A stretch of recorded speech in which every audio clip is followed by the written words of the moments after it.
I'm working on the Harry Chapin D28. What we've got here is we're cutting the new saddle slot. So I'm using a pretty simple router jig here that we've been using for a very long time.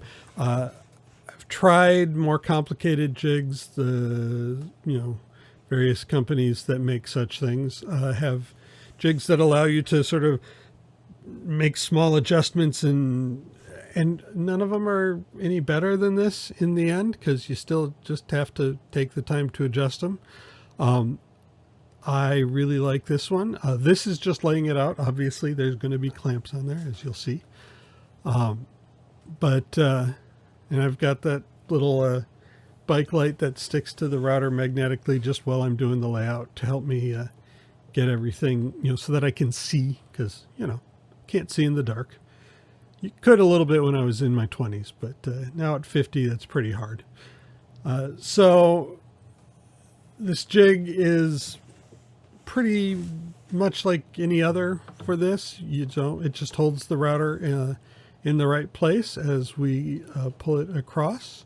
It takes a little bit more finesse maybe to adjust it. You're doing it by making little tapping motions on the ends to move them in and out, sometimes just with fingers, sometimes with a hammer.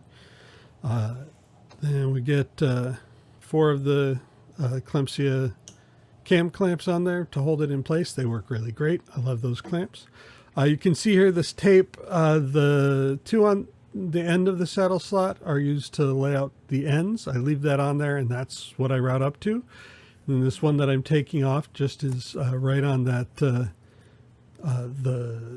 intonation point, or sorry, the center of the saddle point, and I just use that for layout and take it off. I'm a little unconventional in that I like to route through the saddle slot in one shot.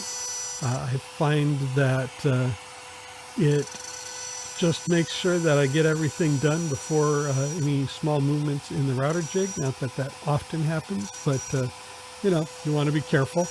And I can do it in one shot, and it makes a really clean, really nice cut as long as I'm using a good sharp bit. You get to use a little bit more of the router bit as well. There's something to be said for using the whole bit instead of just the tip of it. And there you go. That is routed. The saddle doesn't move a lot, but that's enough to fix the intonation. So please remember to comment, like, and subscribe. And if you want a t-shirt, check out the website.